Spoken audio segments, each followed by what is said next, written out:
Alright, we are back in action here with the Intelligent Design Special. This is also a very important topic, like near-death experiences, and it's a topic that most paranormal researchers like myself, most paranormal researchers don't really touch this topic. And there's a couple of reasons for that. First of all, we're talking about biology. We're talking about DNA and cellular structures and proteins. And at first glance, this seems like it's just pure science. There's nothing paranormal going on here. But as far as the argument from intelligent design goes, if that's a true argument, then that has paranormal implications, which we're going to get into later on in the video. So I think it is important for more people to address this topic, and I'm happy to be here with you today addressing the topic. Now don't forget, these topics are covered in my book, Enter the Light. So if you're interested, pick up the book and you can find more information in the book that I have written. Now another reason this topic is stayed away from by most people is because it is correlated with what's called creationism. So most people, when they think about intelligent design, they think, you mean those biblical fundamentalists who think the earth was created 6,000 years ago and that evolution doesn't occur, that all animals were created in their present day state? You know, a lot of people associate intelligent design with that kind of theory. But that's a characterization that this is all a Christian agenda to push intelligent design into schools. That's completely not the case.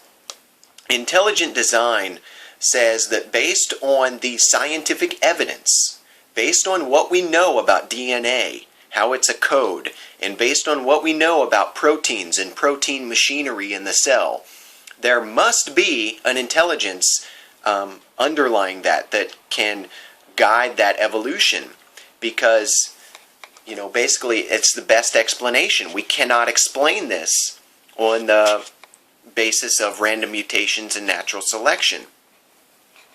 It'd be like if you found a book with English words in it, and it's a novel. If you found that, you would infer that the best explanation for how that book was created was due to an intelligent cause.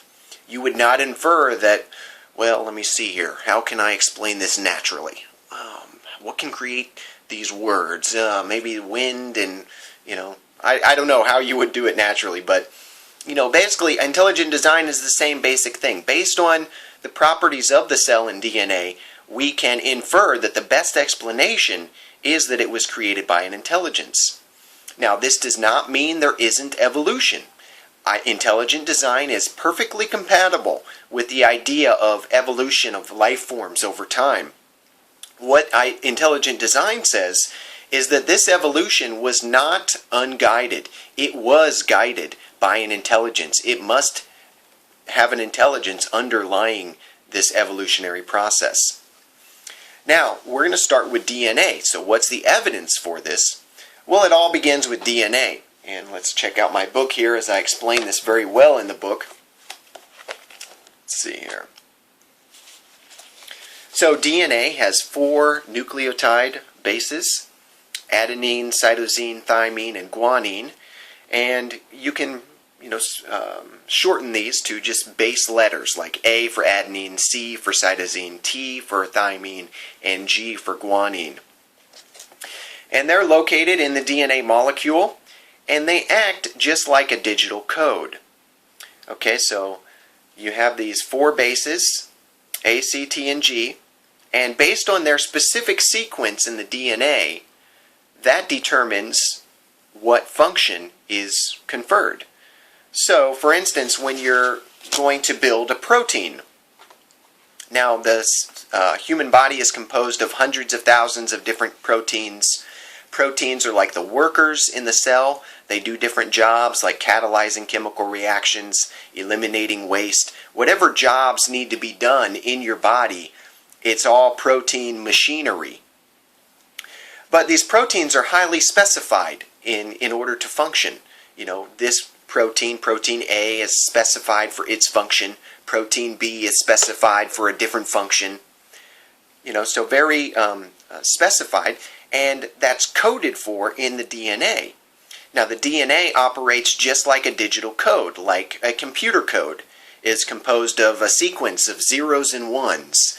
And based on the specific sequence, that determines what function the computer program performs. DNA is the same basic kind of idea. Instead of a 2-base system, the zeros and ones of computer code, we have a 4-base system with 4 different nucleotide bases. Now, these bases can be arranged in any order. There's no like bonding affinity where certain bases like to be together. There's no natural law that determines what order the bases are in. And that makes it very good for an information storage capacity, because you can't have a repeating pattern or something like that, because you need this complex code, this certain sequence to determine a certain function. And you couldn't have that if it was a repeating pattern, just like with computer code. Okay, so basically, to code for proteins, the DNA bases are arranged in 3 base blocks. And I'm making this up, but this is accurate as far as how the DNA operates. So like ACG will be like a 3 code block, and then TAA will be another 3 code block. And each code, each 3-letter section, specifies a certain amino acid. Now, amino acids are like protein building, it's like a protein building alphabet. There's about 20 different amino acids. So you think of the English alphabet with the 26 letters. Well, this is an amino acid alphabet of 20 different types of amino acids. And these amino acids will link together in a specified order in order to create a specific function with a specific shape that performs a specific function in the cell. Now, like we talked about, these proteins are highly specified. They have to have a specific sequence of those amino acids in order to fold up into their proper shape and perform their proper function. So the DNA code has to be coded accurately. So like when the cell needs a new protein for some function, it will go and copy the DNA code and bring it to what's called a ribosome, which is like a protein making factory. And the code will be read off 3 blocks at a time, like there's a start codon, there's a start code, and again, this is not exactly, but maybe it's ATT. This means you start the protein coding sequence here. And then the next codon, CCA, okay, we'll go and fetch this amino acid. And TAG specifies a different of the 20 amino acids. So each codon specifies one of these 20 amino acids, and they're linked together in the order as coded for by DNA. So after this chain is completed, this big long chain of amino acids, usually hundreds, sometimes thousands of amino acids in length, then it might go to another barrel-shaped machine where it gets folded into a specific shape and then is released to do its function in the cell. Okay, and I want to read from Donald Johnson, and he's a chemist. He's a chemist and a computer information sciences guy, so he knows about computer information, computer code, and he has studied the chemistry and the DNA. And he wrote a book called Programming of Life, explaining why this must be due to an intelligent cause.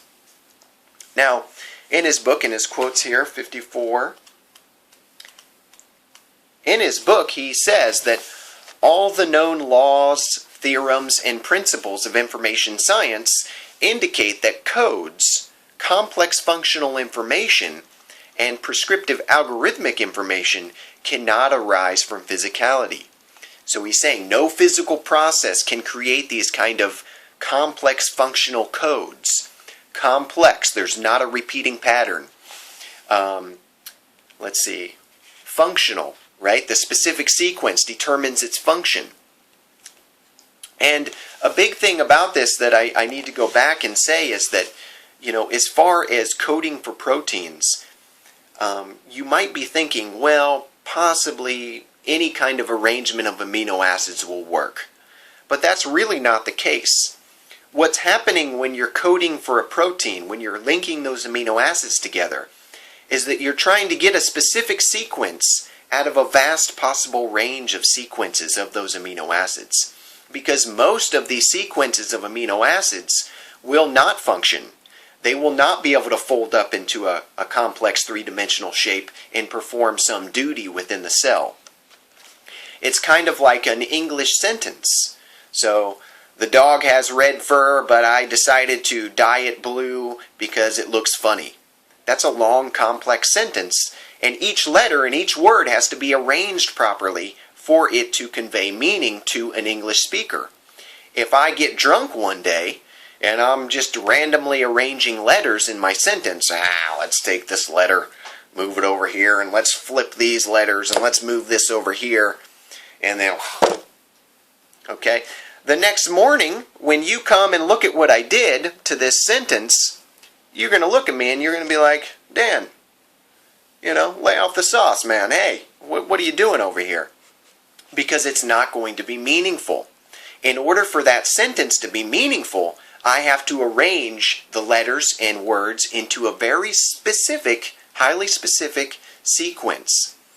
It's the same thing with proteins. Those amino acids need to be arranged in a highly specified order in order to create a functional protein. Most of the combinations will not work.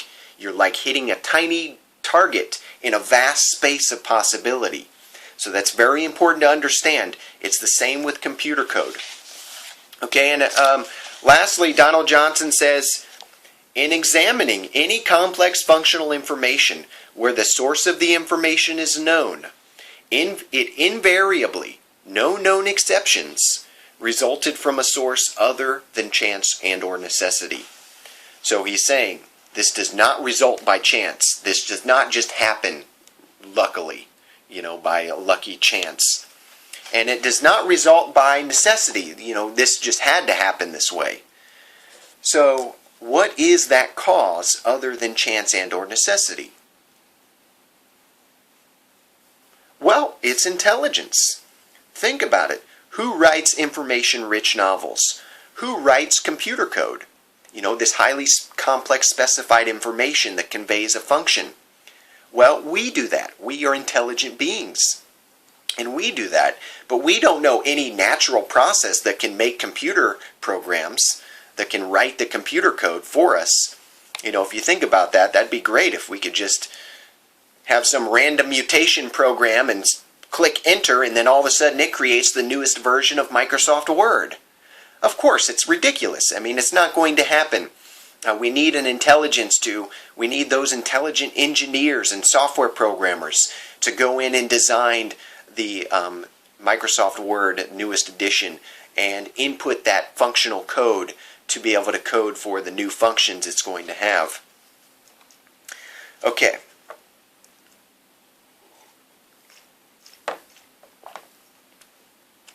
And so, it's not just that you create one protein it's not that basic.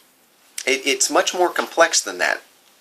So, a lot of times what will happen is many proteins will come together to form what's called a protein machine.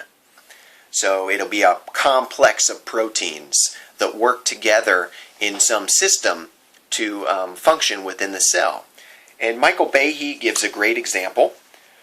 Michael Behe wrote a book called The Edge of Evolution, which is a great book if you want to explore the topic of evolution and the limits of Darwinian-style evolution. Now, the neo-Darwinian theory is that it's all random mutation, like a base just gets changed. So we'll change this A to T, and we'll, delete these bases and flip these bases. But it's all random changes in the DNA, which then get selected if they end up coding for something useful for the animal, if they convey something that the animal can use and that helps the animal. But of course, that's not going to work I mean, I gave you the example of randomly adjusting letters in a sentence. It's going to degrade function. I mean, if you just randomly change things, the function's going to degrade. You're not going to create brand new functions based on that method. Okay, so in his book here, he describes how the cilium is built. Now, the cilium is, again, this protein complex of many different proteins working together in one system. Now, the cilium, he says, has about 200 different kinds of proteins, and it helps cells move around in the cell, in the body, and it has other jobs as well. But he describes actually the process of how this is built, which is very interesting. So if a cilium is damaged, if it's cut off and it needs to be repaired, or if they need to build one, how is it done? Well, in the cell, he talks about they have these things called IFT particles, which again is another protein complex. And an IFT particle has about 16 different proteins. Let me get that. Yes, 16 different proteins.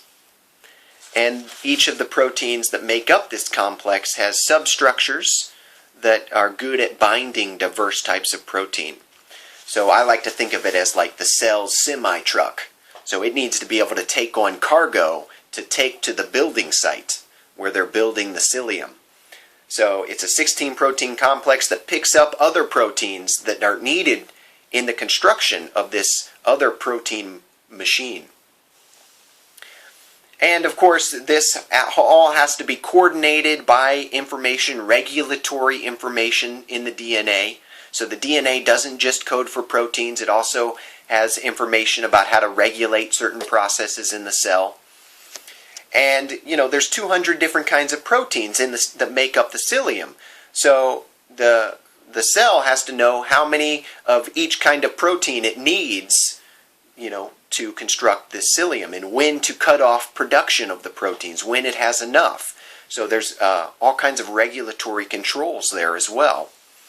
So this IFT particle comes and it kind of goes up the cilium. The cilium looks kind of like a big building, and it drops the specific part where it's needed in the construction. And the IFT particle, it even has a motor protein, a protein that acts as a motor to push it along so it can move up and up in the structure. Okay, so very complex processes in the cell. Michael Behe also describes what's called a flagellum, and I'm going to go to that real quick, 63 of my book. Yeah, so he also describes what's called a bacterial flagellum, which is another molecular machine, and this one helps cells to move around as well. And he refers to it as an outboard motor. Kind of like an outboard motor, bacteria is used to swim around. He explains how the flagellum is constructed from several dozen different kinds of protein parts that can be broken down into three main subsystems. So in the flagellum you have the base, which contains the motor, the hook, which acts as a universal joint, and the filament, which is the propeller, makes the thing move. And within each subsystem, of course, there's, again, multiple precision-made protein parts that are needed to make this thing work. So this is an example of integrated complexity, whereby a number of different proteins come together to create one system, this flagellum, this outboard motor that cells use to move around. And I believe the flagellum is constructed of about 40 or so different protein parts in total. Now, a skeptic, a biologist named Ken Miller, decided to try and debunk this idea. And the idea is that if you are missing one or a few of those parts, that the system, the flagellum, cannot operate, cannot function anymore. Therefore, it could not have been, evolved through a Darwinian-style process, whereby the Darwinian-style process, again, is, we randomly manipulate the DNA, just change bases and delete things and randomly go screw with it. And then fortuitously, that's going to lead to new functional code, which creates new kinds of proteins. And these proteins will come together eventually and build these systems. But again, it's not going to work because if you have a system like this with 40 different proteins, well, if you're missing a couple proteins, then the system's not going to work. It's not going to have a function. So, before you get all 40 proteins, there's no function. Now, according to the Neo-Darwinian theory, there's no wise man in the control room that knows what future function is going to be conveyed by the new proteins that are being created randomly. So, let's say that even if you could overcome the struggle to create some kind of new protein based on random mutations of the code, which again I highly doubt that you could do. But if you could overcome that battle, let's say you get a new protein coded for in the DNA, well then, how do you get these proteins into a complex system that functions within the cell? You know, there's no wise man thinking, oh, this protein is probably good for this, and later, you know, it will be able to create this system that functions like this. There's no wise man in the control room. There's no intelligence behind evolution, according to the Neo-Darwinian theory. So you're not going to be able to build these systems because let's say you do add two proteins together.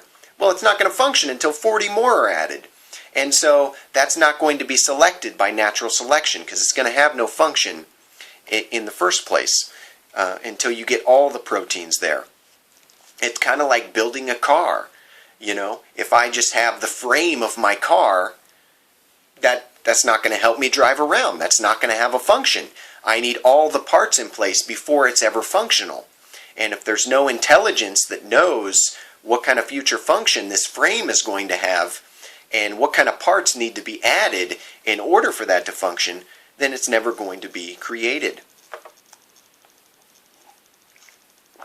But Ken Miller, because he's this scientist who doesn't want to theorize that there could be some intelligence, he talks about how there's a type 3 secretory system which uses 10 proteins in the base of the flagellum.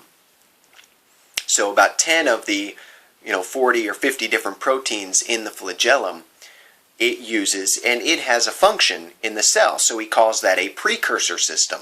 A system that came before and then was eventually evolved into a flagellum. And somehow, in his mind, he thinks that eliminates the argument that some intelligence is needed. But of course, he is very delusional on this point, because even if you have a system that uses the base of the flagellum, you still need to add 30 more parts or so before you get a completed flagellum. So you still got that hurdle of where do all these other proteins come from? How do they fortuitously come together in the first place to function within the cell? And it's kind of like if I have if I say that, oh well, the frame and wheels of my car could be used to make a horse and buggy carriage. Well, yeah, but there's a long way to go from a horse and buggy carriage to constructing a car. A lot of precision-made parts need to be put together, and it's a much different system if you look at it. Okay, so I think he really has a problem there. And another thing is that biologists aren't even sure if this came before or after the flagellum. It could be a devolved system from the flagellum, a system that degraded into this type 3 secretory system, which happened to have a function within the cell. Biologists just aren't sure yet. Okay, so unless you have other precursor systems, unless you can show me another system with 11 of the proteins, and then another functional system with 12 of the proteins of the final flagellum, and another one with 14, and another one with 15, then you have that big problem of, well, how do we go from this to this completed flagellum, which has this purpose? And of course, they can't provide those other precursor systems, and there probably are none. The best they can do is to show this other system that uses 10 of the proteins, like a subsystem, but there's no way that the final system could have been built up through random mutations in natural selection. Okay, so I think we've talked enough about why an intelligence is needed. An intelligence is needed starting with the DNA code, to be able to code for those proteins and to code for the regulatory processes that are needed in the cell. It's just not going to work if you randomly mess with it. It's a complex functional code, just like our language and computer code. So you need an intelligence. So now we're going to switch over to implications of intelligent design.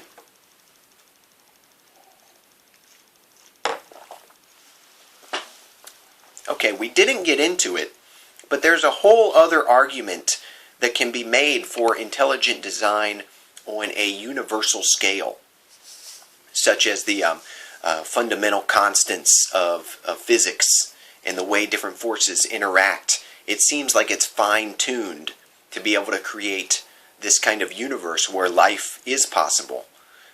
So I'm not going to get into it because I haven't studied that very much. But I do know there's an argument, a strong argument to be made about intelligent design as the best hypothesis for the universe itself. Either that or there's an infinite number of universes and we just got lucky. But the constants and things like that are very fine-tuned. So what we are going to propose is that there's an intelligence underlying life, underlying the universe, that guides and evolves the universe. And I would say it's the underlying source consciousness. You know, like you and me have a consciousness. Well, there's a source of that. There's a source of mind and energy, a source of the universe. That's what we call the source consciousness. And this consciousness is the director of the material universe. It forms and informs the universe. It forms the matter and it directs that matter and evolves life in the entire universe. Okay, so if you think of consciousness, it's the director of matter, and you can think of it as with your own body. Your consciousness directs the processes of your body. So if you want to raise your hand, it's a thought away. Just will it, raise my hand, and your hand goes up. Okay, so you're directing your body. I'm directing my voice right now, what to say. These words coming out of my mouth are directed by my mind. My mind is directing this material body. So the source consciousness, you can think of it like on a bigger scale. The source is directing the matter of the physical universe. And it's kind of interesting. We'll get into some quantum physics in the next chapter. The next chapter. I'm writing a book. Okay. In the next video. But just as a little bit on that. In quantum physics, there's a double slit experiment, which is highly fascinating, and if you're interested in that, I recommend some videos by Tom Campbell. He's a physicist, and he has some good videos on consciousness and this double slit experiment. But basically, they can shine one photon, they can send one photon through a screen that has two different slits in it. And then there's another screen behind it called the collector screen. And they can send like an electron or any kind of particle through, they can beam it at these slits. And what they find is that if they're not trying to measurement or make some observation of the particle actually goes through both slits at the same time. And we get a wave interference pattern showing up on the screen behind it. As if this particle is a spread out wave and not a discrete particle at one particular point in space. Okay, it's like a wave of energy or something. But when we try to measure it, when we try to get some information about the particle, like find out where is that particle or what's its momentum, then all of a sudden it's called the collapse of the wave function. All of a sudden that wave, that spread out wave of information collapses, and then we have a single particle going through just one slit and hitting the screen like a little BB, hitting the screen at one place instead of acting like a wave. And so what this suggests is that consciousness is involved in the formation of matter itself. Because when we try to examine that particle, we see a physical particle. But when we are not looking or not trying to, when we don't have any information about that matter, it exists as wave information, a probability wave of information, like it's a potential particle. It has the potential to exist, but it doesn't exist until there's that conscious interaction, or until some consciousness has information about it. So I would suggest the source consciousness is the one that creates this information in the first place. And so that's a good lead into our next video. So get ready for that. That's going to be on consciousness and reality. Don't forget to buy my book if you're interested in these topics. They're also covered to some extent there, and we'll see you next time.